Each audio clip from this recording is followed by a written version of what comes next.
Next topic in final count, we are starting non-profit organization. तो non profit organisation देखते हैं कौन सी होती है.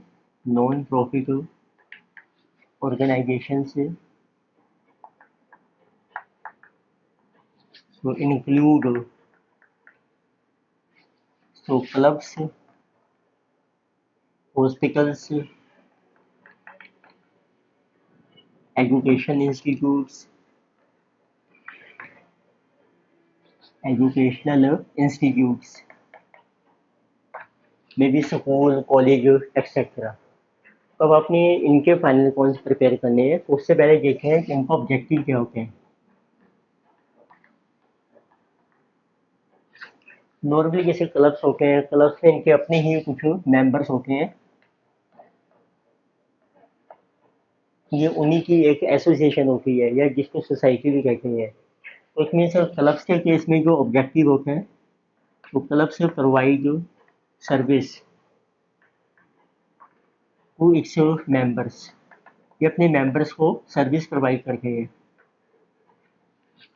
उसके लिए मेंबर्स जो हैं वो कुछ कंट्रीब्यूशन करते हैं क्लब को, और फिर वो क्लब जो है उनके बिहाफ पर उनके एक्सपेंसेस करता है, एक तरीके से वो सर्विस प्रोवाइड करता है. तो इट मीन्स हम कहते हैं members contribute funds and which are used by club to provide services.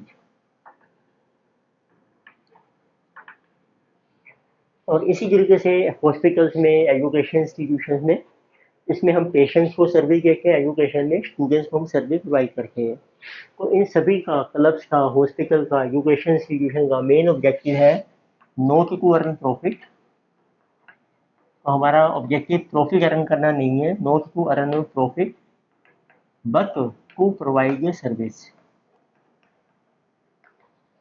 बल्कि आपने सर्विस प्रोवाइड करनी है अपने मेंबर्स को या जो भी कम्युनिटी है, सोसाइटी है. तो इस केस में जो फाइनेंशियल स्टेटमेंट्स हैं वो देखें वो क्या क्या इंक्लूड करेंगे. अब ये था ऑब्जेक्टिव. नेक्स्ट देखते हैं what are financial statements.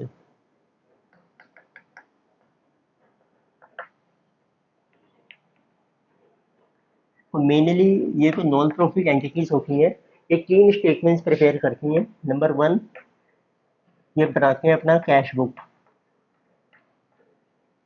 Cash book में आता है रिसीट्स कितनी है, पेमेंट कितनी है, तो इसलिए हम इसको रिसीट एंड पेमेंट अकाउंट भी कहते हैं. Receipt and payment account. Second जो अब ये P&L नहीं बनाएंगे, पर इनके जो एक्सपेंसेस हैं, कुछ इनकम्स आ रही हैं, उसके लिए हम बनाते हैं income and expenditure account. Income and expenditure account. तो जो कैश बुक होती है ये कैश बेसिस पर बनती है. मीन्स कितना कैश आपको रिसीव हो रहा है, कितना पे किया है. इनकम और एक्सपेंस जो हम बनाते हैं ये हम बनाते हैं एक्रूवल बेसिस के ऊपर. जैसे P&L बनाते हैं हम, इसी एक्रूवल बेसिस या इसको ड्यू बेसिस भी कहते हैं. फिर इनकी बनती है बैलेंस शीट. तो बस एक स्टेटमेंट एक्स्ट्रा है, ट्रेडिंग P&L की जगह बनेगा इनकम एक्सपेंडिचर, और कैश बुक हम एक्स्ट्रा बनाते हैं. तो बैलेंस शीट में जो है, बैलेंस शीट में कैपिटल को हम इसका कैपिटल फंड कहते हैं.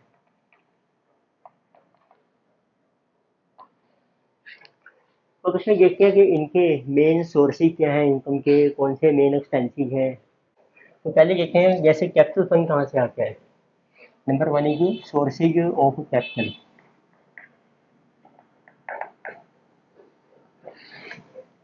मीन्स कैपिटल कहाँ से ये जनरेट करके हैं. सबसे पहले तो डोनेशंस इनको मिलती हैं. फिर कुछ हमें एक स्पेसिफिक डोनेशन भी मिल जाती है कि इस पर्पज के लिए आपने यूज करनी है, इसको हम कहते हैं स्पेसिफिक डोनेशन.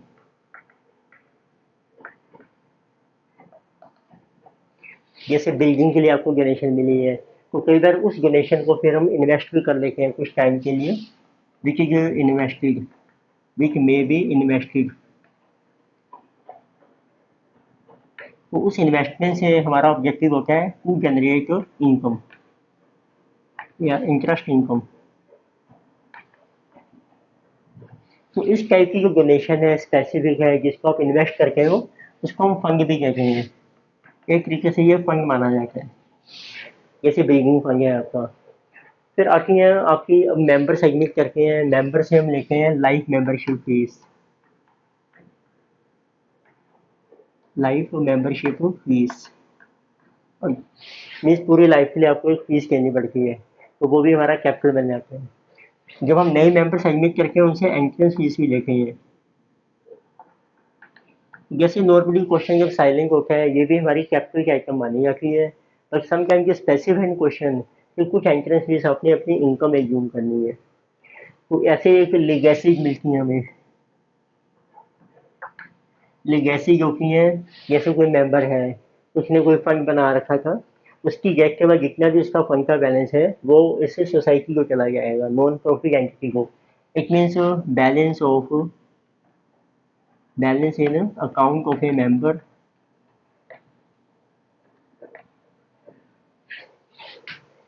ये ट्रांसफर टू,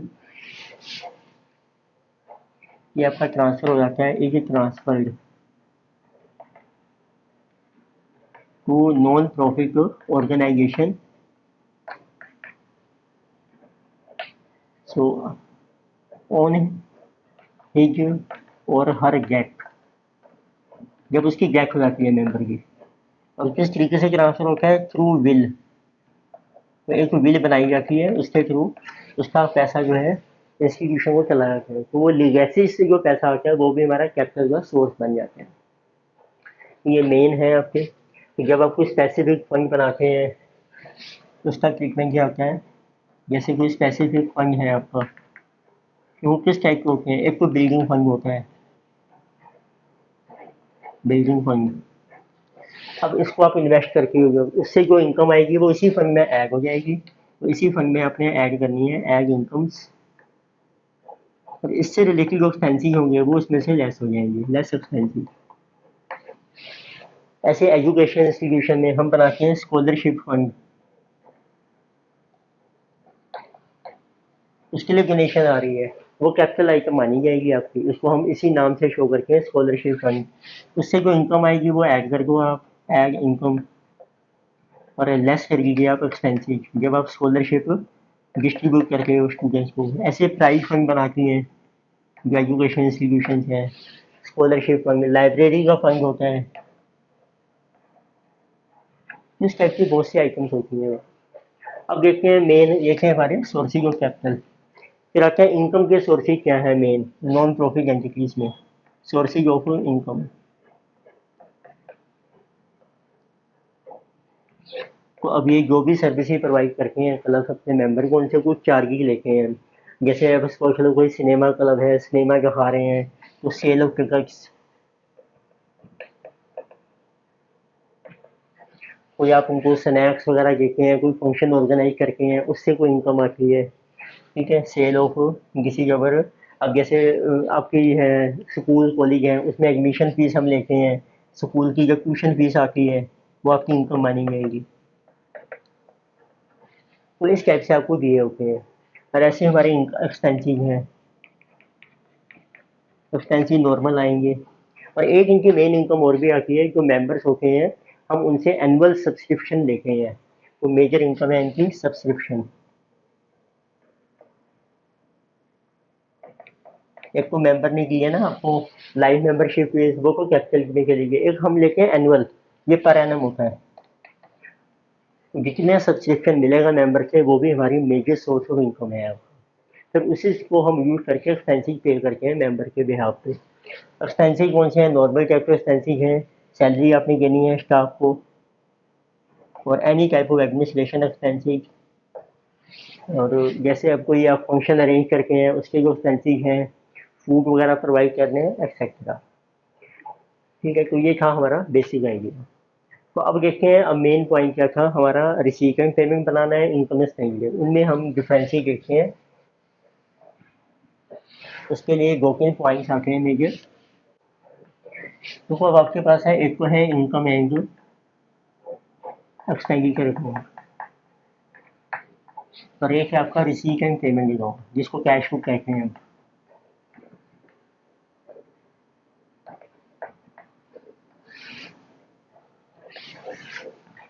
अब जैसे आपको कोई इनकम्स होती है वो रिसीव होती है। अब जैसे आपको दिया है सब्सक्रिप्शन,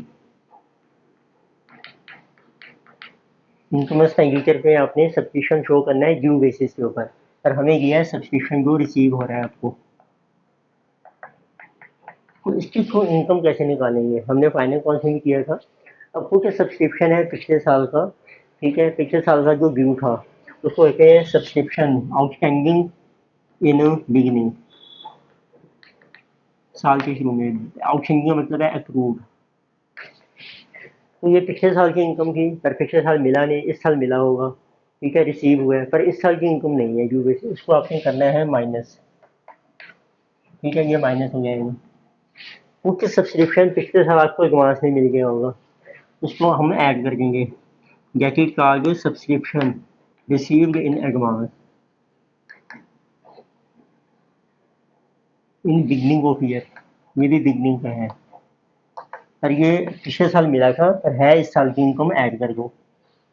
अब आते हैं इस साल के एंड में, तो ये हम करंट ईयर की बात कर रहे हैं, ठीक है। तो इस साल के एंड में कुछ अभी सब्सक्रिप्शन ड्यू है आउटस्टैंडिंग, वो मिला नहीं, तो outstanding at and, it means वो अप्रूव हो गया आपका, तो ये इस साल की इनकम मानी जाएगी, तो ये ऐड हो जाएगा। और जो नेक्स्ट ईयर का एडवांस में रिसीव हो गया है वो हम माइनस कर देंगे, जिसे charge subscription received in advance, जो हमें एडवांस में मिल गया है। ये कौन से साल का होता है? ऑफ नेक्स्ट ईयर का, तो मीन्स ये इस साल की इनकम नहीं है, तो ये आपकी लेस हो जाएगी। तो इस तरीके से आपकी आ गई सब्सक्रिप्शन की इनकम। ये है हमारी ड्यू बेसिस के ऊपर। अब आता है रिसीट एंड पेमेंट में हमें एक्चुअल रिसीव देखना है, यदि ये दिया है, पर उसमें क्या होता है, कई बार इनकम भी होती है, तो फिर आप रिवर्स कर सकते हैं। देखो सब्सक्रिप्शन है कि हमें दी है इनकम जो आपकी ड्यू है, और हमने निकालना है एक्चुअल में कैश कितना रिसीव हुआ है। अभी जो ओपनिंग आउटस्टैंडिंग था वो इसका रिसीव होगा, इसको ऐड कर दो, प्लस आउटस्टैंडिंग इन बिगिनिंग,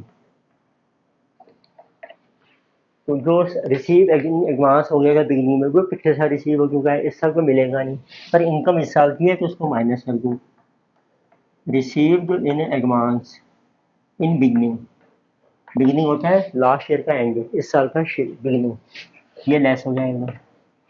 अब साल के एंड में जो अक्रूड है हमारा अभी मिला नहीं है, ये भी माइनस कर दो, आउटस्टैंडिंग एट एंड,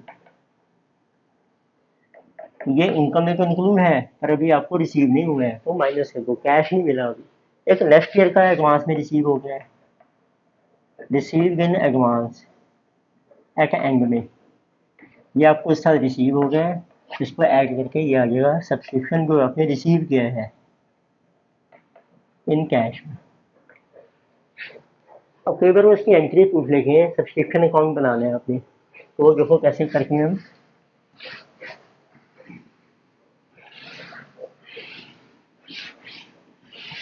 उसकी दो एंट्रीज हैं, उसके थ्रू आप बना सकते हैं इजीली।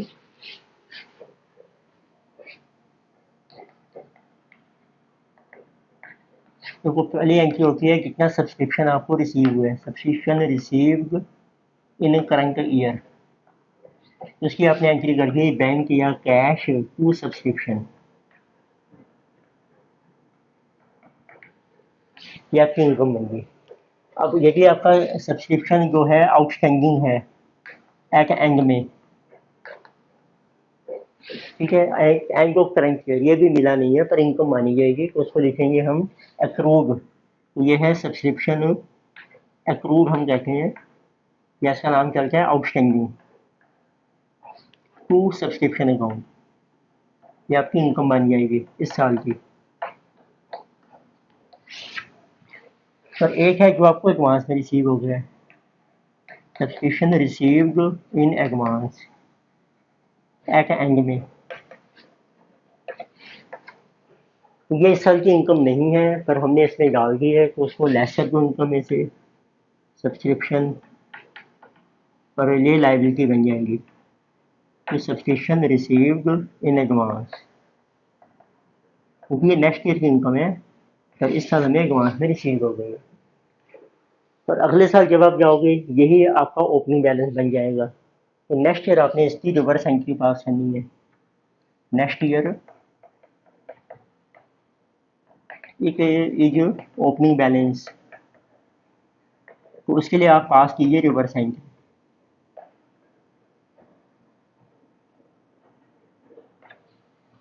मीन्स ये आपका इनकम में से हम लेस कर देंगे क्योंकि आपने अगले साल पे किया होगा, और ये जो रिसीव की एडवांस है वो अगले साल की इनकम आनी है कि इसमें ऐड हो जाएगी। आप अभी क्वेश्चन करेंगे कि इसका अकाउंट पूछ देते हैं, वो सब्सक्रिप्शन अकाउंट बनाना है आपने, कैसे बनेगा। तो ऐसे देखें एक्सपेंस से रिलेटेड हमारा क्या ट्रीटमेंट है।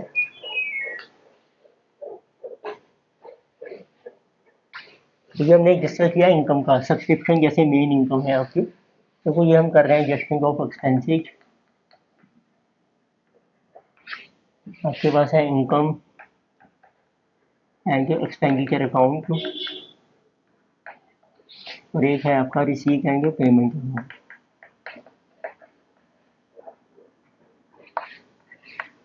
तो रिसीट एंड पेमेंट सिर्फ कैश बुक का ही दूसरा नाम है।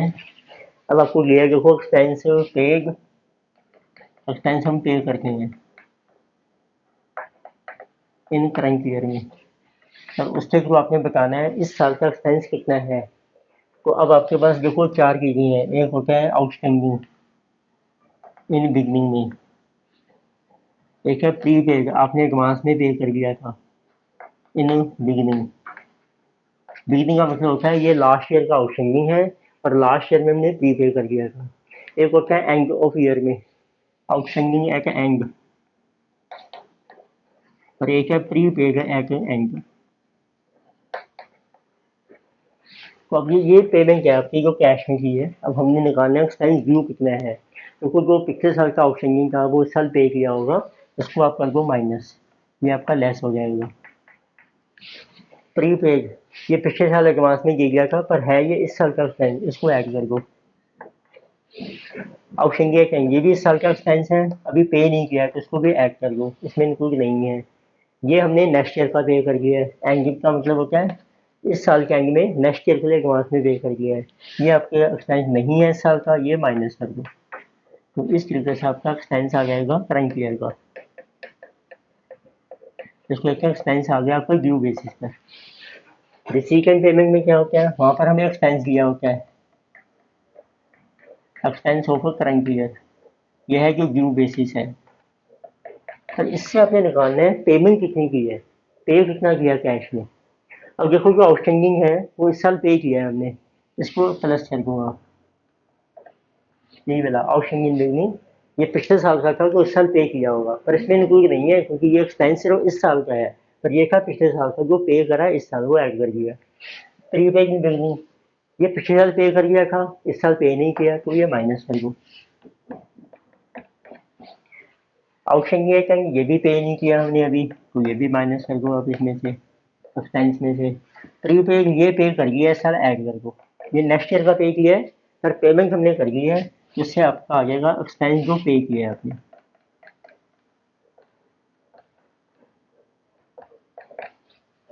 ये दोनों में देखो डिफरेंस होता है वैसे आपका, इन्हीं चार चीज़ों की एडजस्टमेंट चलती रहती है। तो इसकी भी देखते हैं अकाउंटिंग एंट्रीज क्या होती हैं एक्सपेंस से रिलेटेड, तो इसके अकाउंट पूछ सकते हैं हम आपसे। अकाउंटिंग एंट्री क्या है, नंबर 1, जब आप एक्सपेंस पे करते हैं, expense paid in current year, तो आपकी एंट्री हो जाती है expense account debited to bank.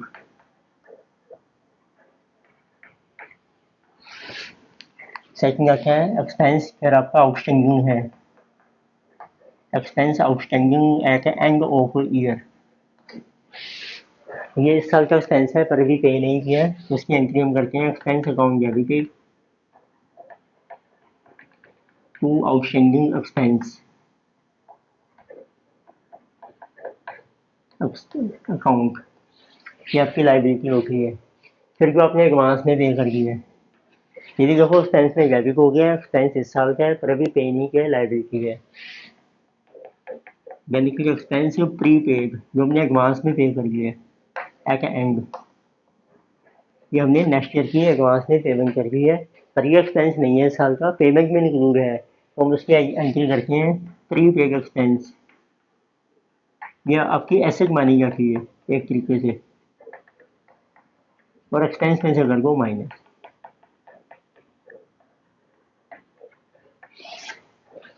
अब नेक्स्ट ईयर जब शुरू होगा ये फिर ओपनिंग बैलेंस ही बन जाएंगे। तो इसका ट्रीटमेंट क्या है in the next year, it becomes opening balance. फिर आपने उसका ट्रीटमेंट रिवर्स कर देना है। नेक्स्ट ईयर में क्या होगा कि ये अगले साल के एक्सपेंस में से माइनस हो जाएगा क्योंकि इस साल का ऑप्शन ही है, और ये ऐड हो जाएगा। तो अपने पास करनी होती है रिवर्स एंट्रीज।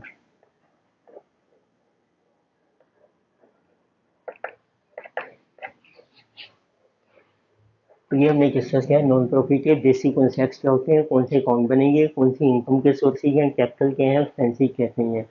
इनकम भी है, रिसीव भी है, उससे एक्सपेंस रिसीव या इनकम कैसे निकालनी है, एक्सपेंस भी है, उसकी पेमेंट भी है, वो कैसे कैलकुलेट करनी है। तो स्टार्ट करते हैं एग्जाम्पल, लेके see example number 1। So page number is our 9.2। इसमें देखो आपको दिया है receipt and payment for Swaraj club for the year 31 March are yes. आपको रिसीट एंड पेमेंट दी है, receipt and payment of Swaraj club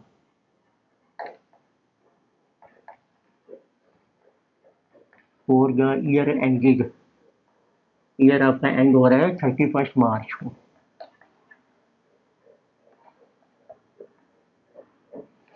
लेके से 2020। तो देखो रिसीट्स एंड पेमेंट आपकी क्या है, आपको दिया है एंट्रेंस फीस है,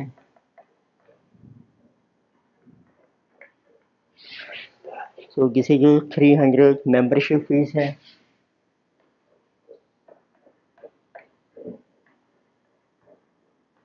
मेंबरशिप फीस 3000, क्योंकि जब नए मेंबर एडमिट हो रहे हैं ये उनकी membership fees. Donation for club pavilion, donation आ रही है आपको क्लब के लिए, तो किसी जबर 10,000। फिर हमने फूड स्टफ की सेल की है, जैसे कोई पार्टी करते हैं तो हम फूड वगैरह प्रोवाइड करते हैं, वो सेल करते हैं, फूड स्टफ सेल, जिसे जो 1200। तो हमने स्टाफ को सैलरी पे की है, सैलरी जिसे आल्सो 1200, यानी कि purchase of food stuff, purchase की है आपने फूड स्टफ की, यानी कि 800। यानी कि कंस्ट्रक्शन ऑफ क्लब पेविलियन, ये जो डोनेशन मिली थी ना क्लब के लिए, क्लब ये था पेविलियन, उसकी आपने वो की है कंस्ट्रक्शन। एक तरीके से ये बिल्डिंग है आपकी club Pavilion. So this one is over 11,000।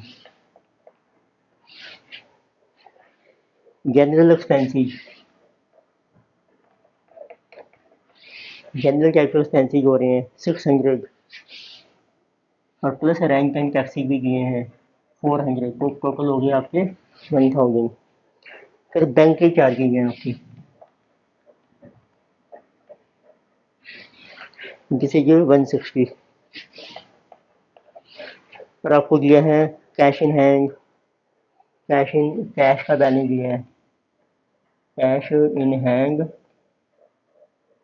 और एट बैंक, बैंक में ऐड ही कर रखे हैं। ये है on 1 April, it means year के बिगनिंग में। तो दिस इज अवर 940। तो आपको प्रिपेयर करना है रिसीट एंड पेमेंट अकाउंट। तो बनाते हैं, ये कैश की कॉपी है, receipt and payment account for the year ended this. आप कैश बुक की तरह प्रोफॉर्मा बना लीजिए, जिसमें ये रिसीट्स आ जाएंगे लेफ्ट साइड में अमाउंट इन रुपीज, और राइट साइड में आपकी पेमेंट्स आ जाएंगी अमाउंट इन रुपीज। सबसे पहले आता है opening cash balance to balance broke down. Cash in hand, cash at bank 940 हमने लिया है टोटल। फिर जो रिसीट्स आ रही है, एंट्रेंस फीस आपको मिल रही है एंट्रेंस फीस, मेंबरशिप फीस मिल रही है आपको। जिस cash is coming 300, gate is 3000, donation मिल रही है आपको फॉर क्लब पेविलियन 10,000 की। अब इसमें से जो जो एक्सपेंसिव है वो डाल देते हैं सारे। अच्छा, फूड स्टॉक की सेल भी है, परचेज भी है, इसको हम नेट शो कर देते हैं to sale of food stock, या टोटल भी शो कर देते हैं अगर सेल शो कर देते हैं अगर परचेज। और हम इनकम एक्सपेंडिचर में नेट दिखाते हैं, नेट इनकम या एक्सपेंस कितना है। चलो पहले आती है by purchase of food stock, जैसे कि 800, सैलरी है आपकी 1200, फिर है कंस्ट्रक्शन ऑफ क्लब पेविलियन, ये आपकी बिल्डिंग मानी जाती है 11,000। फिर आपकी जनरल एक्सपेंसिंग है, रेंट 1,000, बैंक चार्जेज है जिसे 160, बाकी आपका बैलेंस आ जाएगा, बैलेंस शीट जिसे cash in hand and cash at bank, वो कंबाइन ही आ जाएगा, कंबाइन कर दिया है हमने। ये आपको दिया है, ओपनिंग दिया है कैश इन हैंड 1 अप्रैल को है 600, ये को है 600, और ये को 940 है, ये है आपका ऑन 31 मार्च को,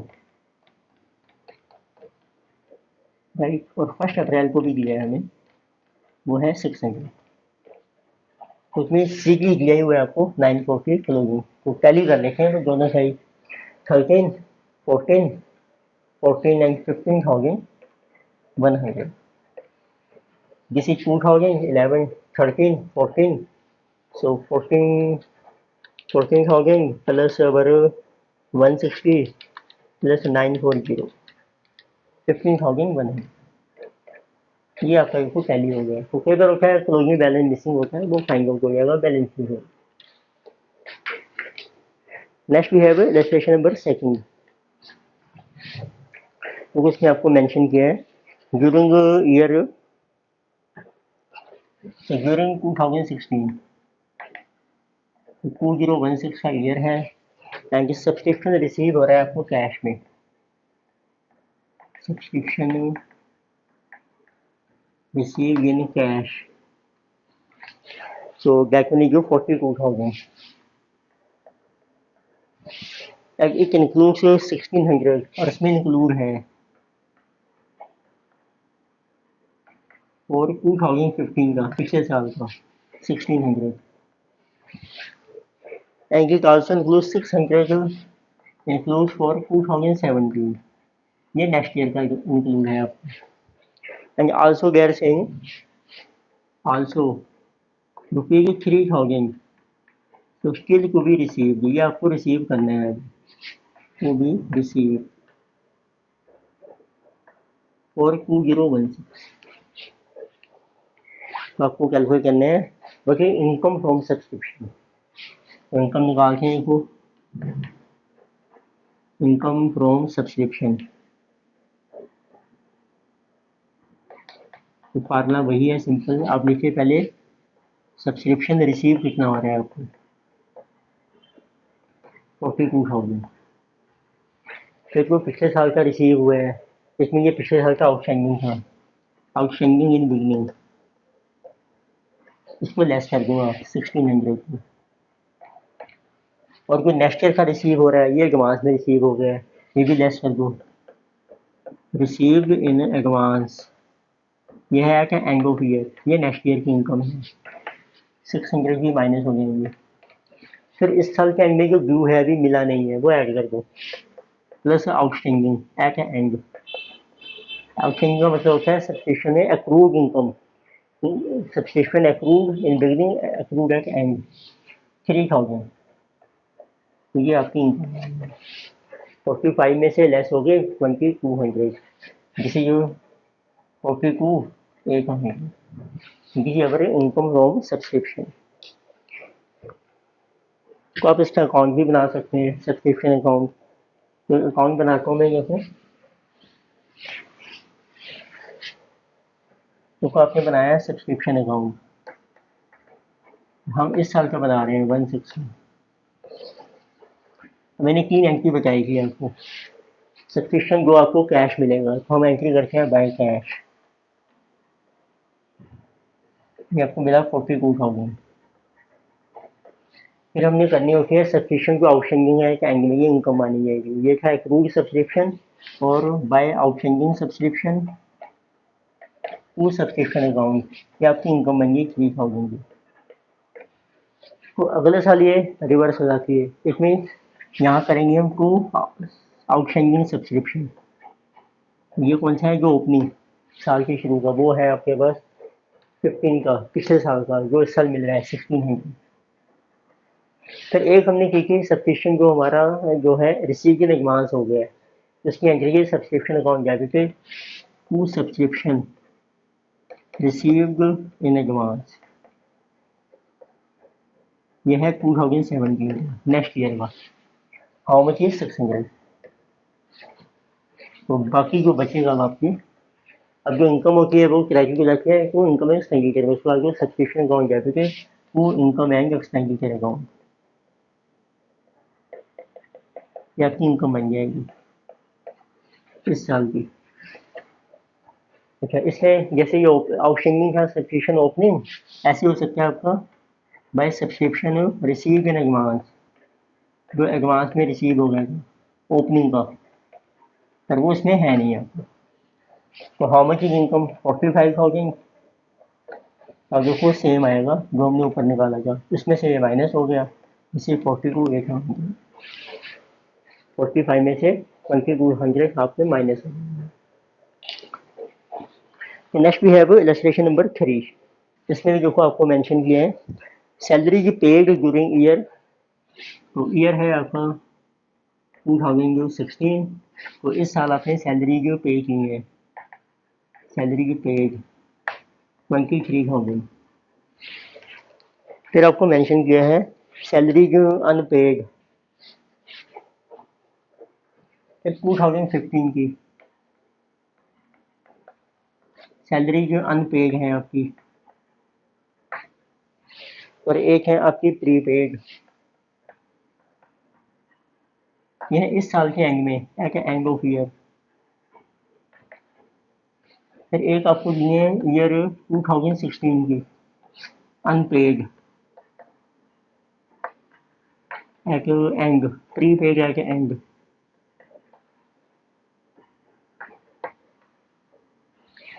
So how much is unpaid and prepaid? 1400, 400, 1800 and 600।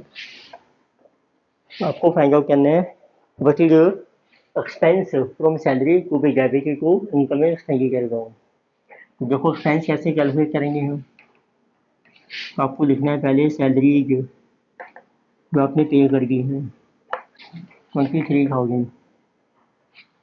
ये जो पिछले साल के आउटस्टैंडिंग है अनपेड या प्रीपेड, वो बिगिनिंग का बन जाएगा इस साल का बैलेंस। तो अनपेड मीन्स इस साल पे करी है तो ये माइनस कर दो आउटस्टैंडिंग इन बिगिनिंग, और प्लस कर दो प्रीपेड इन बिगिनिंग। ये हमने पिछले साल पे कर दी थी, पर वो एक्सपेंस इस साल का को ऐड हो जाएगा। तो 1400 आपका होगा माइनस 400 हो गया। फिर इस साल की जो अनपेड है आउटस्टैंडिंग जिसे कहते हैं एट एंड में, वो ऐड हो जाएंगी, और जो प्रीपेड है वो लेस हो जाएंगी क्योंकि ये नेक्स्ट ईयर की है। प्रीपेड एट एंड आउटस्टैंडिंग होगी आपकी 1800 और 600 आपकी होगी माइनस। इस तरीके से आपका एक्सपेंस आ जाएगा सैलरी का। यहाँ देखो 1000 माइनस होगी 22,000 और इसमें ऐड होगी 1200, 23,200 ठीक है, बट एक्सपेंस फ्रॉम सैलरी। अब इसका भी अकाउंट बनाना है आपने, ये सैलरी अकाउंट कैसे बनाओगे आप, अभी जो हमने एंट्री की थी, जो आपने पेमेंट करी एंट्री होती है जब हम पे करते हैं सैलरी टू बैंक या टू कैश, तो पेमेंट आपने की 23,000 की। फिर साल के एंड में जो आउटस्टैंडिंग है टू आउटस्टैंडिंग एट एंड, ये आपका एक्सपेंस बन गया आउटस्टैंडिंग एट एंड 1800। साल के एंड में जो प्रीपेड है उसकी एंट्री थी prepaid salary by prepaid salary at end वाली, क्योंकि ये एक्सपेंस नहीं है 600।